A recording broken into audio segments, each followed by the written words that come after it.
इंद्र का पूजन ना करके हमारे गिरिराज भगवान का पूजन करो। नंद बाबा बोले मतलब ये है बाबा, ये संसार बड़ा उल्टा है। क्यों?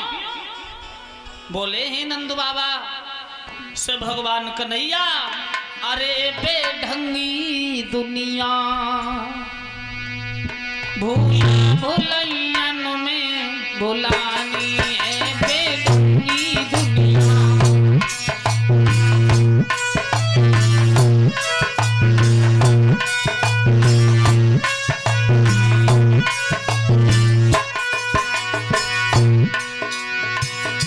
अरे बेढंगी दुनिया भूला भुलैयन में भुलानी है, बेढंगी दुनिया।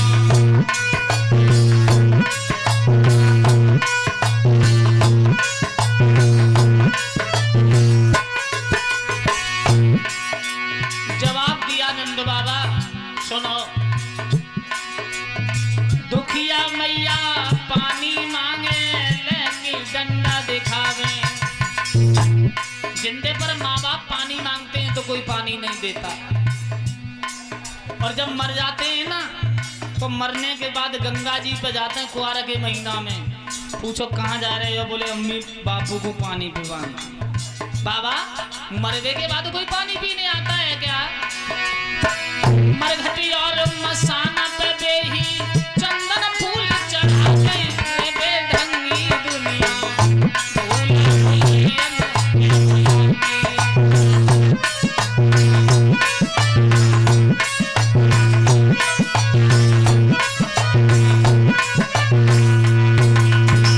जवाब दिया, ये सारा संसार उल्टी रीति पर है नंद बाबा। एक बात और कही, नंद बाबा एक बात बताओ कि जिंदे माँ बाप को कोई भोजन नहीं देता और मरने के बाद कुआर के कनागत जब आते हैं तो खीर पूड़ी बना के छत पे बैठ जाता है। नंद बाबा चील खा जाए तो कहीं अम्मा खाए गई, और कौआ कऊ से आ जाए खा जाए तो कहीं बापू खाए गए। नंद बाबा मेरे ये उल्टी रीति समझ में नहीं आई, तुम हमारी बात मानो तो इंद्र का पूजन छोड़ के हमारे गिरिराज भगवान को पूजन करो। और बात भी है डॉक्टर साहब, इंसान को 1 महीने में खीर का भोजन 15 दिन के बाद अवश्य करना चाहिए, कि इंसान के अंदर एक ज्ञानेंद्रिय ऐसी होती है वो खीर के अलावा दूसरा भोग ही नहीं लगाती। तो प्रत्येक घर में 15 दिन के बाद खीर बननी चाहिए। खीर खाने से मन प्रसन्न रहता है। जवाब दिया नंद बाबा। तो गिरिराज पर्वत क्या था? कुछ विद्वानों का मत है कि जिस समय संजीवन बूटी लगी थी, लेके आए थे हनुमान जी, शक्ति लक्ष्मण को लगी, तो बताया जाता है कि जिस संजीवन बूटी से लक्ष्मण जी को जीवन दान मिला था, वही उसी संजीवन बूटी वाले पर्वत को ले जाके वृंदावन में पहुंचाया था हनुमान जी के द्वारा। दूसरा प्रमाण है कि समुद्र का पुल बन रहा था, सभी बानर बड़े बड़े पहाड़ लेके आ रहे थे। हनुमान जी एक बहुत बड़े पहाड़ को लेके आ रहे थे जिसमें मतंग ऋषि तपस्या कर रहे थे। उनका शरीर मिट्टी के समान हो गया था। भगवान श्री राम का आदेश हुआ कि पुल संपूर्ण हो चुका है और जो बानर पत्थर जहां से लेके आ रहा है वो वहीं पर रख दे। बताया जाता है हनुमान जी ने वृंदावन के ऊपर से गुजर रहे थे, उस पहाड़ को वहीं पर रखा। आकाशवाणी हुई, मैं प्रभु श्री राम के चरणों में जा रहा था, परंतु तुमने बीच में क्यों छोड़ दिया? हनुमान जी ने कहा भैया मेरे प्रभु का आदेश नहीं। तो भगवान राम ने कहा हनुमान जी कोई बात नहीं, इस समय तो नहीं, द्वापर युग में आके हम स्वयं इन्हें दर्शन देंगे। नंद बाबा को समझाया, जितनी गोपांगनाएं थी सभी को समझाया, ग्वालों को समझाया, लेकिन सब गोप ग्वाला ने कहा कि जो हमारे कृष्ण कहेंगे हम वो करेंगे। आज सभी गोपिका ग्वाला नंद उपनंद श्री दामा मनसुका छदामी सब तैयार हुए हैं गिरिराज पूजन के लिए। गोपिकाएं धीरे धीरे कहती थी कि मैं तो गोवर्धन को जाओ मेरे वीर नाय माने मेरो मनुआ मैं तो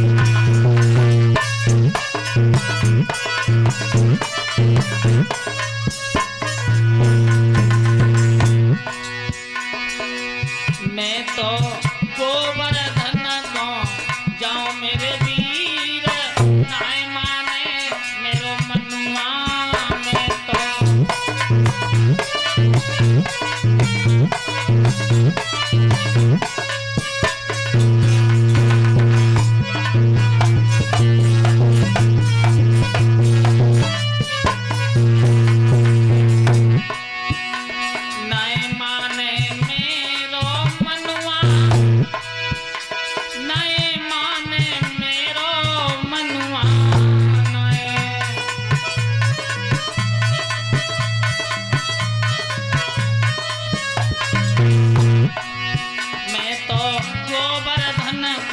जाऊं मेरे वीर नाय माने मेरो मनुआ मैं तो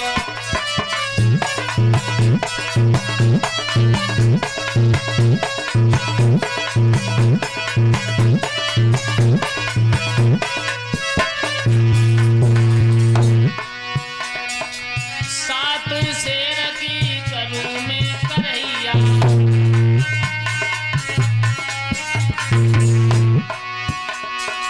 सात शेर की करूं मैं करैया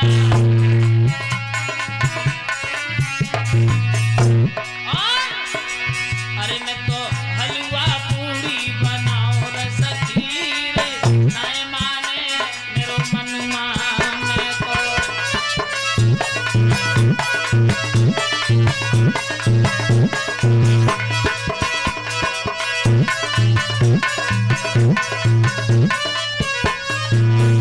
देखिए सभी बाकी तो अपनी जगह बैठे रहो पूजन एक साथ तो कर नहीं पाओगे सभी सब बैठ जाएं अपनी जगह देखिए बैठ जाओ सब समझदार हो बैठो सब अपनी अपनी माताएं बहना सब अपनी जगह बैठ जाओ बैठो सभी पूजन भी करना है तो माताओं एक साथ मत आओ ये उठाना गोवर्धन जी महाराज उसमें रखो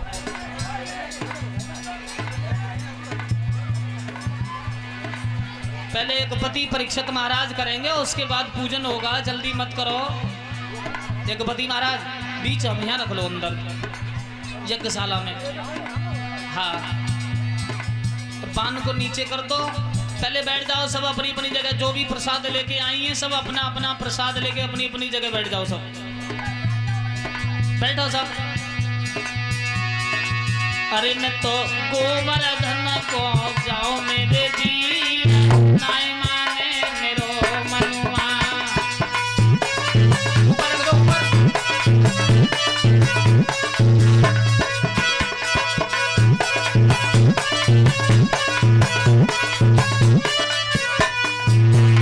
देखो ये बच्चे जो खड़े हैं सब बैठ जाओ सब अरे सात को सकी दे परिक्रमा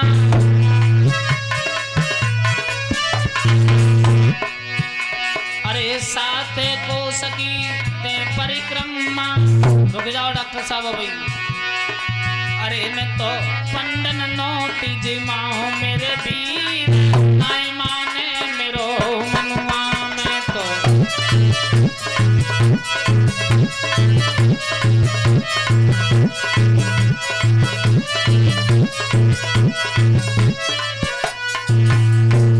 आज भगवान कृष्ण सब गोपी ग्वालाओं को साथ लेके गिरिराज भगवान के पास पहुंचे हैं